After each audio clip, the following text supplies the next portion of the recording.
over 6 feet. And I only make this comment because there's a big height difference. He's maybe 5'6", I'm 6 feet, and he's not well built. He's not big, but he's got his cowboy hat on.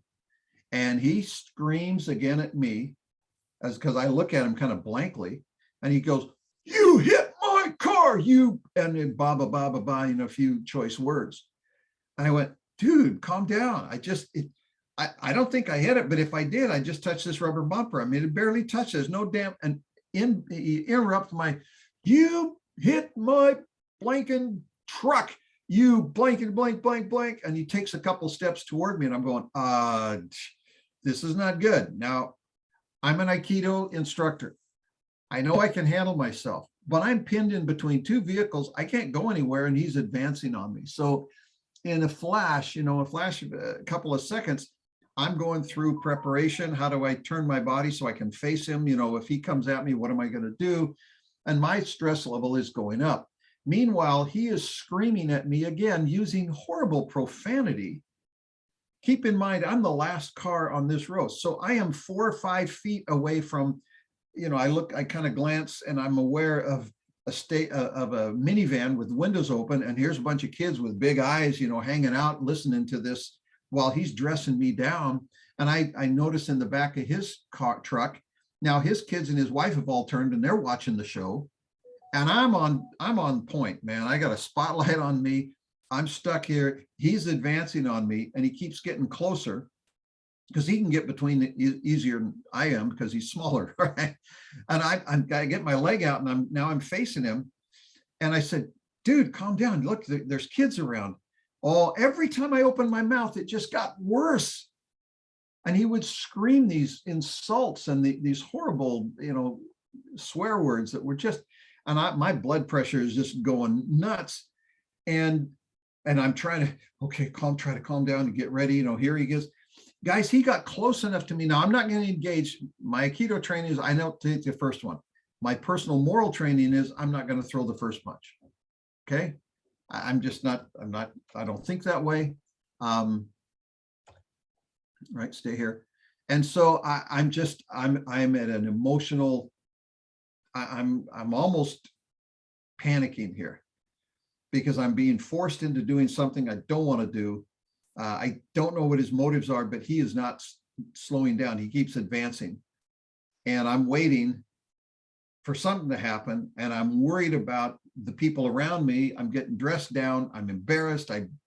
Now my anger is coming up, and I'm trying to keep that down. It was a terrible, I'm stressed, cortisol levels probably going through the roof. And then I had a feeling. I had a thought come to me, and my training came back to me. And this was one of the hardest things I've ever done. He kept yelling at me, and I just shut up. I quit trying to tell him to calm down. I just totally disengaged, and I stood there. He got close enough, guys, to where the spittle from his nasty words, I could feel the little drops hitting my face. And I'm ready. If he even flinches, I'm going to do something. But as long as I didn't move, as long as I didn't open my freaking mouth, he didn't do anything except mouth. It was embarrassing, but I realized it's not hurting me. It's a little uncomfortable, but if I open my mouth, it just keeps getting worse. As I stayed quiet, he kept barking, but he started to back up. And as he backed up, he barked a little less, a little quieter. In his mind, he had won. He had stared down me, and he walked around his truck and got back in his truck. Now I'm feeling very self-conscious. I'm not really happy with this. So I crawl into my car carefully. I back up. Now the parking lot's pretty empty. I move over about 50 feet and park again. And I try not to look over at his truck. And I get my clipboard out, and I make the final adjustments. Everybody's accounted for. And I'm about ready to go. And my little voice says something to me. And I don't know if you've ever had a prompting that you really didn't like, and so you pretended it didn't happen. But this one said, "You need to go apologize." And in my mind, I said, "What?" What are you crazy? I didn't do anything wrong. I barely touched his truck, and he didn't. I started to be really defensive. And the prompting came again. Yeah, I know, but you need to go apologize. Now, guys, I know my little voice, and I'm upset because I know I got to do it. it's like when my wife says certain things, I go, okay. So, all right.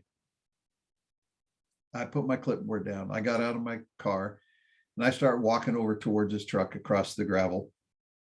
As I get closer, I hollered out. I said, "Hey, buddy." As I'm walking, he didn't hear me because his radio's too loud. Now I'm kind of uncomfortably close, and he noticed the movement. He looks over, and I'm only about 6 feet away from his truck. He leaps out of his truck, comes right up to my face, and he just is ready to, it looked like I thought he was going to take a swing. I was ready for it. I was going to just do my magic stuff. And I reached my hand out and I said, "I just wanted to tell you I'm sorry. I didn't think it did any damage. It just barely touched. I really didn't think that you heard, and there certainly wasn't any damage, but you're right. I should have said something, and I apologize." And he had this, his fists and his shoulders were up, and he was up on his tippy toes almost. And he paused for a second, and then he sat back on his heels, his shoulders dropped, and he smiled, and he reached out and took my hand. He goes, "Thanks, man. That's all I wanted. That's all I wanted. Thanks, man. Have a good day." And he smiled, and he hopped up in his truck. And I was dumbfounded. I went, what? What just happened? Now, guys, the lessons here. When this was getting really bad, like Marty Weinstein, I was watching myself laying in the ditch, bleeding to death. I couldn't control that situation. Everything I did, it got worse. It got worse, and it was going to get physical until I did what? I disengaged. I just quit participating. Now, segue. If you grabbed a hold of my arm with two hands, like you were trying to control me, and I pulled back and I'm trying to get away from you, we are both fully engaged. In fact, everything I do, every movement you do is reflected in a movement in me. My whole body is locked against resisting you, and your whole body is locked in trying to pull me. The fact, both of us are locked into this situation. It's like two deer that are fighting to get their antlers locked together, and the next winter or spring, some hunter finds these two dead deer with their antlers locked together. They couldn't quit fighting, and they both died as a result, right? So I disengaged. And when I did, there was only one party fighting, not two. If you have a hold of my arm with two hands, you can have my arm. If you're strong, I can't do anything about that. But guess what? If I let you have my arm, I realize you don't have my left arm.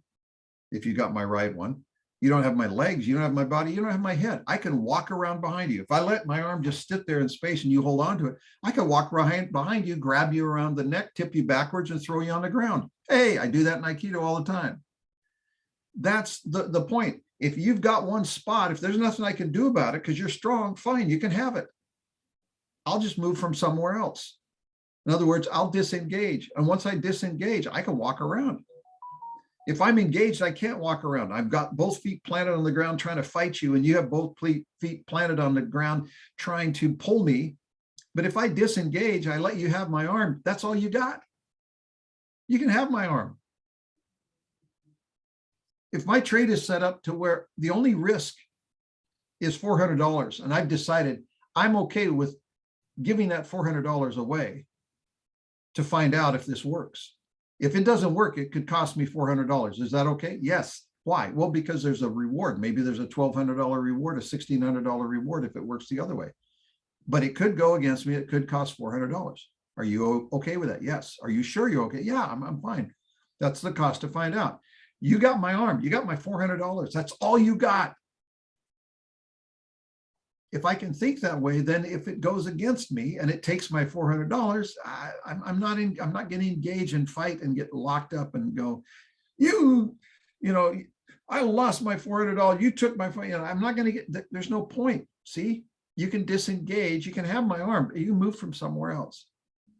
When I let go and let him have his $400, when I let him have that part that he wanted, that didn't really cost me anything except a little my pride.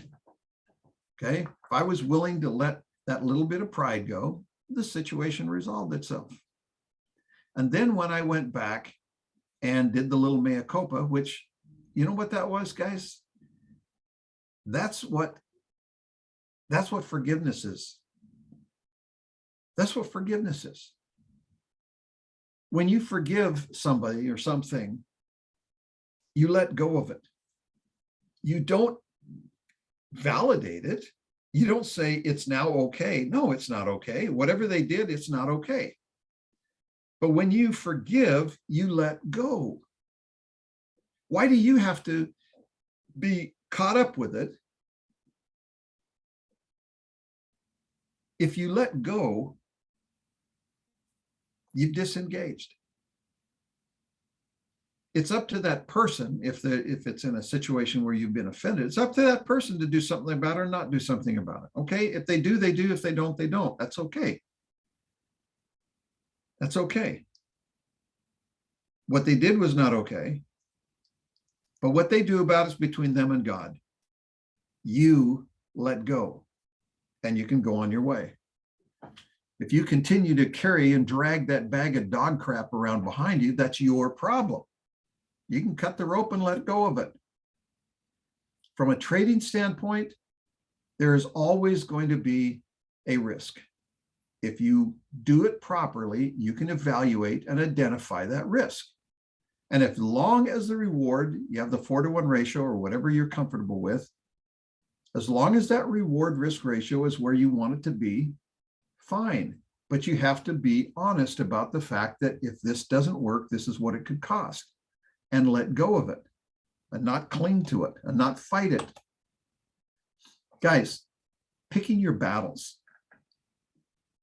When you're in a trade, you cannot influence the market or the stock that you're trading. You just can't. When you're trading, guys, you are in the bleachers. You've heard this before from me. I always believe that good things bear repeating because you don't get it the first time. You never do. You get it after 5 or 7 times. If it's something important, you get it after 5 or 7 times. So repetition is okay. The second time, third time you hear it, you quickly remember, oh, that's right. Okay. Well, if you say, oh, that's right, well, then you didn't get it the first time. You remember it. It made sense, but you didn't get it. You're in the bleachers. The only choice you have in a trade is to leave or stay. That's it. You can stay in the trade or you can leave the trade, but you can't affect it. If you stay, you will get drawn into the emotion of that game. You're not going to be able to avoid it. You will be drawn into it.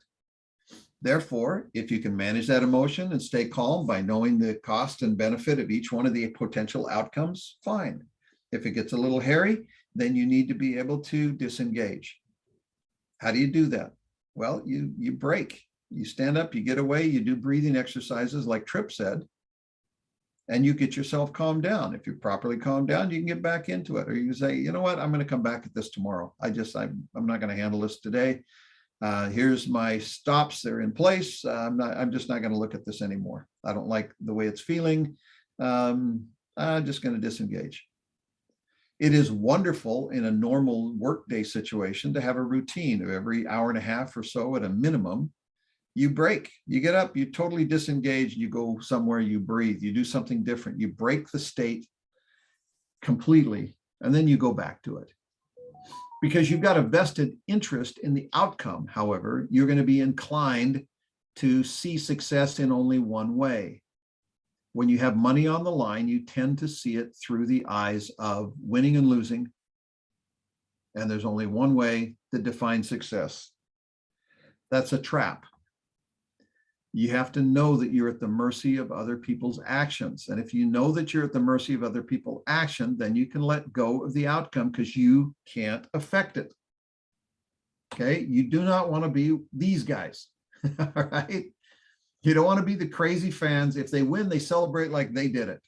If they lose, they're cheated, they're distraught, they go home, they tear up neighborhoods, they burn buildings, they tip cars over because their team lost. And sometimes they do it because their team wins. I mean, it's crazy.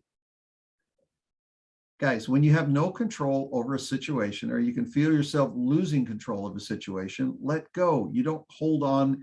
If you do, your grip will get locked like the electricity, and you won't be able to let go until really big damage is done.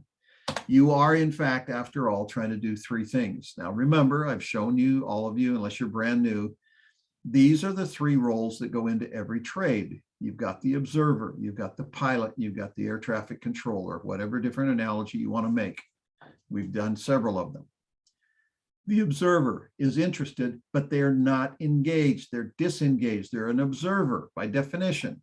The pilot is engaged, doing what? Simply following the rules. They're flying the airplane. They're following the path that was set out by the ATC, by the air traffic control.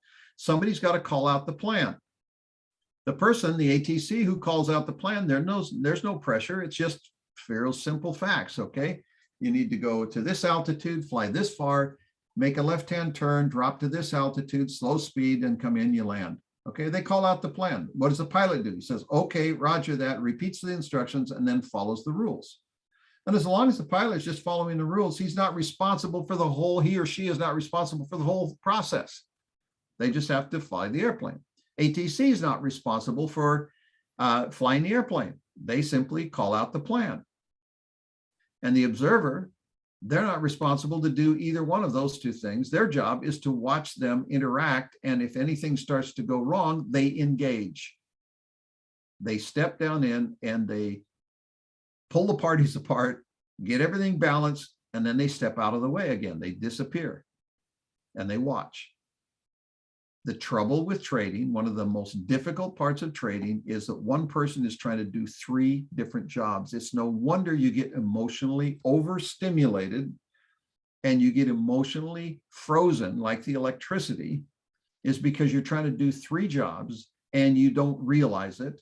And as you do that, you get subject to the changes, to the emotional swings that come from being surprised and spooked. And you wind up bouncing like a ping pong ball between emotions, trying to balance this. Now, can one person do this? Yes, it's hard, not easy, it's hard, but you first have to recognize what it is you're trying to do. And you have to put some safeguards in place so that you can stay calm, tranquilo. You can stay calm and you can manage the stress, and you can take it in doses, like, which is what bursting is. You burst and then you relax, you burst, then you relax.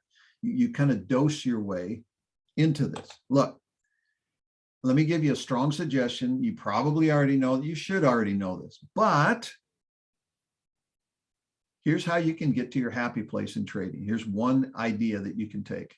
Practice. Okay, everybody knows that.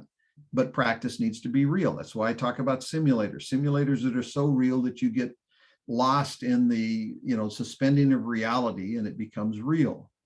Okay. But eventually it's got to become real money, right? So only trade or risk what you are willing to lose, right? People say that all the time. The answer is no, no, no, no, no, no, no. Don't say that. You're not willing to lose it. You cannot, guys, if you trade properly, you cannot lose money. How about that for a bold statement?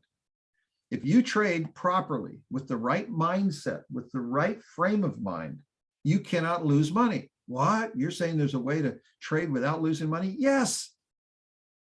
But be careful. Don't interpret what I said incorrectly. You don't trade what you're willing to lose. You trade what you're willing to pay to find out. It's not losing. If you pay $4 for a bus ticket, you paid $4 a bus ticket. What if it doesn't take you where you were expecting to go? Did you lose $4? No. You just paid $4 to find out if the bus was going where you thought it was going. Now, what could you have done differently? Well, you could have checked the schedule a little tighter. All right. But it's not losing. It is a huge mental difference when you pay willingly $4 for a ticket or $10 for a hamburger, whether you like it or not, you pay for it up front because you're willing to pay the $10 to find out. Okay? Eventually, it's real money. My suggestion, a BB gun with goggles is a better way to start than a 50 caliber. Okay? A BB gun is a lot better than a 50 caliber. And you start with the BB gun and you work up. All right? And you test and you record your results, and gradually you build your confidence that your 4-to-1 ratio works, meaning that sometimes it goes against you. And if you're willing to take that risk, if you're willing to operate under those environments, you can survive this thing. And it can be enjoyable. You can enjoy your trading more. Guys, why trade if it causes stress? Well, I would say, no, don't misinterpret that. I'm not saying don't trade if it causes stress. There's nothing wrong with stress. Is stress good or bad? No, only by comparison. It can be good. So why not trade if it causes a little bit of stress? Manage the stress. If you manage the stress properly, you can trade and you'll have a little bit of stress as long as you can deal with it properly when it comes. So when you feel stressed, break, disengage. Stop talking, Ryan. I know you're justified. I know that you didn't do any damage. I know that it's not right for him to call you those kind of names in front of children and families on a hot day like this. I know that's not right. And I know you don't deserve it. But disengage. Quit talking. Yeah, but no yeah buts. Quit talking. But no. Breathe. Slow in, hold it, even slower out. Center, find your base, go over the rules again, reaffirm the game plan. Then re-engage or leave. If it's just not working, leave. It's okay to walk away. It really is. It's okay to walk away. But if you're going to stay, recenter and re-engage. Now, avoid the deadly duo. This is one thing I love to throw in. Guys, I've been teaching this for a long time. Your opinion and your fear of losing are the two biggest challenges that you're going to have in this context. There was a trader at a big trading firm in Chicago that I knew. His name was Pete. And this is early in my career. And Pete said one day when I was in his office, he said, you know, I make all the profit that I make for the entire year on less than 20% of my trades. 2 out of 10 trades, let's say, I make all of the profit for the whole year. I said, what, really? He goes, yeah, I do a lot of trading every day. He trades a lot of trading every day. 2 out of 10 trades represent all of the profit that he makes. How do you handle that? He said, you just have to know that the odds are in your favor and that when you are in the right spot, you will be there for some big winners. In the meantime, you're going to have the stocks that go against you and the stocks that make money. Stocks that go against, stock that make money. Those cancel each other out. The ones that go against you cancel out the ones that go in your favor. But every once in a while, you'll pick up a couple of big ones because you were there. And you had good management so that you could survive the process of being there. With a 4-to-1 ratio, that means there's 4 times the upside than there is the downside. When you start looking at the math of what that means, you can have a lot of trades go against you and still be fine. As long as your risk management is proper, you can have more trades go against you than go in your favor and still be fine. In fact, that should be part of your trading plan. But when it goes big in your favor, you're there to take it. When it goes big against you, you're out at that smaller exposure that you had set up as your tolerance. I'm only willing to pay this much for a hamburger. Guys, I went to a restaurant. Now, I'm going to offend some of you, and I've got I've got 2 or 3 more minutes. I'm not, anyway, but I'm going to offend some of you right now. I cannot, in good conscience, pay $50 for a piece of meat, 8 ounces, 10 ounces of meat. I can't do it. I do not care how you prepare it. You cannot buy a piece of meat and prepare it that makes my mouth water more than my grandmother's pot roast that taught my mother how to make it, who taught my wife how to make it. You cannot pay $50, $60, $80 for a freaking piece of meat and cook it so that it makes my mouth water more and enjoy it more than the pot roast that simmered for 6 hours with the potatoes and the Lipton's onion soup mix and the carrots and, all that stuff that goes in to the most amazing roast dinner. You can't do it. Okay.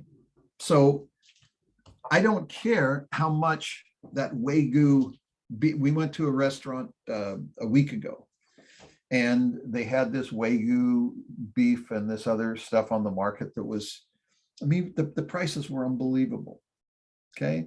And I know, and I've done it a couple of times. I'm not a total idiot, but I think I may have was, but I'm not a total objector. But I didn't get anything more out of it. Okay. I just didn't get anything more out of it. So there's the risk reward has got to be balanced. If you're there for the big trades, they pay off big. But you just can't let the big ones go against you. You can't hang your hat on something that you think might really, really be good. And so you take risks that are disproportionate because you think it might work. Guys, you trade based on what it looks like, not what you think it's going to be. Okay? There's a difference between saying it looked like it was going to go up. It didn't go up. You were wrong. No, I wasn't wrong. It did look like it was going to go up. When you say, I think it's going up, so I'm going to make this big trade, and it goes wrong or it goes against you, you were wrong. You were wrong. Because you put your opinion out there. The deadly duo, guys, is the way most people deal with their opinions. They cling on to them. They defend them. They fight to defend an opinion. And when they start to realize they were wrong, they sometimes fight even harder. And that's what will kill you in a trade, is where you've invested your opinion and now you get that subconscious defense of your opinion going on. If you trade this like this is what it looks like it's going to do, not what you think it's going to do, you can let go. If you say, I think, then you're holding on to the electrical wire when it energizes, and now you can't let go. Fear of losing, fear of quitting. This is huge. You're in the bleachers. You can't lose. Yes, you were rooting for that team. Okay? But it's not you. You're not in the field. You're in the bleachers. You can't lose. If you're simply paying to find out, you can't lose. And you have to have that, otherwise you don't have a disconnect. You can't let go, you can't disconnect if you're fighting the fear of losing. Okay? So guys, I'll go back to the main point that I wanted to have you get out of this, is you need to be able to disengage. It's a magical, wonderful thing to disengage. And sometimes you can't if the energy level is too high, because it triggers things that will lock your grip like that electrical wire. You've got to be able to disengage when stress builds up so that you can drain it out. There's nothing wrong with stress as long as it's released. It's that ongoing, constant, chronic stress that destroys people's lives. It makes bad trading decisions. And when it's super high stress, then it locks you into positions where, like Marty Weinstein, you watch yourself laying in the ditch bleeding to death, and there's nothing you can do about it. All right. So there you go, guys. Every hour and a half or so during the break or during the day, take a break, breathe, walk outside, do something, get completely away, let all of the stress drain out. Then you can go back in and stress up again. You can handle it for periods of time. It's called bursting.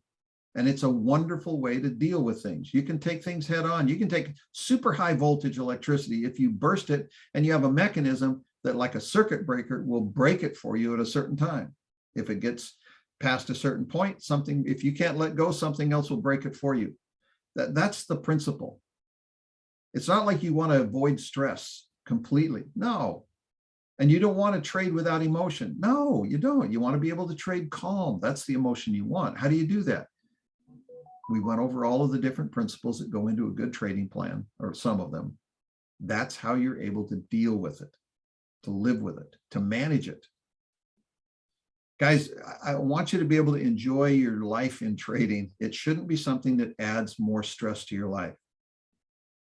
And I know that may be hard to believe, but it's possible. Trip, you're welcome, folks. Everybody, thank you. Trip says thanks. Will says, how do you journal this for review? I'm not sure. Give me a little bit more. I'm not sure how to answer that. Yuri says, this was a great session, very eye-opening. Thanks for taking the time to reach out. Well, you're welcome. You're welcome. But Will, give me a little bit more. I don't know quite how to answer that. Will said, I also think you need to discuss this with others and share this scenario. Tell me more about that. Kathy, thank you. Great lesson. I really needed this. Well, good. I'm glad it helped you. I'm glad there was something. Charles, hey, buddy. Very pleased that you're enjoying the class. Oh, good. Amy was responding back to that. Charles says, what if you're still doing a trader talk or something similar? We're talking about it. Thank you. Let's see. Looking back, Kim says, what is stop loss that you're set on an option? Do you have a percentage that you set up? Kevin, I can't give you a short answer on that because there isn't a short answer on that. A stop loss has got to be something that you set up ahead of time that defines what your risk level is, your tolerance, your risk tolerance. So it depends on the consequence. If you're saying, I'm only willing to pay this much in this option trade, well, then you set up that and you can do it by percentage or you can do a specific number, but it all comes back first to the amount that you decided, Kevin. What is your tolerance level on this trade? What is the most you would be willing to pay for this trade to find out that it didn't work? Okay. All right, let's go down.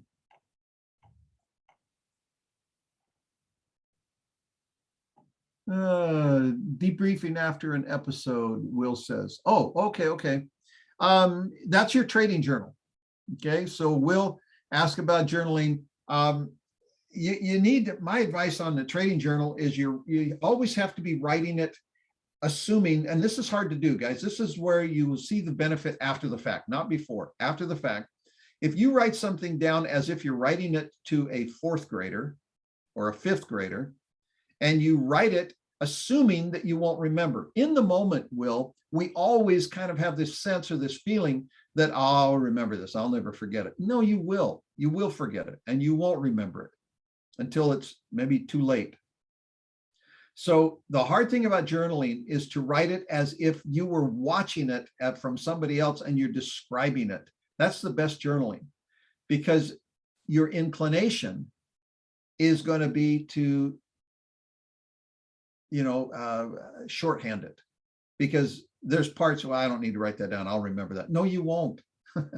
and if once you get in the habit of it, it's easier, Will, but you literally have to force yourself to do something that doesn't feel right. You write it down as if you were a news reporter that needs to have all the details, or a detective when they flip out that little fold over notebook and they start writing everything over and over. And they do it in the notebooks that are ring notebooks so that it is automatically sequential. They can look what came first, what came next, etc. Helen says, thanks for another great session. Wonderful weekend. And you too, my dear. Chris, definitely informative. You're welcome. Thank you. Thank you. Thank you. Sharon gives a better understanding, possibly enlightenment. Yeah, if you can ever talk to somebody, that's even better, because now you force what's in your head to make sense when you put words to it. Okay, you're welcome, Kevin. Let's see. Will says the journal should measure and document the situation so you can improve. Exactly. That's why you have to have more detail than you think. Okay, you're welcome. Well, Will says, how do you manage it when you're doing? He's describing a particular trade. Will, my strong suggestion is to try dictating as opposed to writing it down. You'll express yourself differently when you are talking freely than when you limit yourself when you're at a keyboard. You limit yourself, you're in the constraints of syntax, and you're thinking about language construct and sentence and things like that. When you dictate, you're a lot more expressive. You'll get more of the salient details when you dictate it. Then when you read over it, there might be something where you go, oh, I need to add this, I need to add that. And then in the end, you'll get a much better process. So I would suggest maybe you try to include that, especially if it's something complicated. Because if this is an iron condor you're talking about, and I know you're just giving me an example, but if you and I were talking about it, you'd give me a lot more detail and you'd put it in context as we're talking out loud than you would if you were trying to write it down. Okay, so just something to give it a shot. All right, guys, appreciate it. God bless you. I love you all. Have yourself a wonderful day and a wonderful weekend. And try to remember at least a couple of these good things, and maybe try to remember the story of the red truck. That just was so impactful to me. Okay. Will says, oh, that's a really good idea. This is why it's so important to get into your training. Well, thank you, my friend. I appreciate that. Anything I can do to ever help anybody just makes me smile. All right. God bless. Take care, everybody. Bye-bye.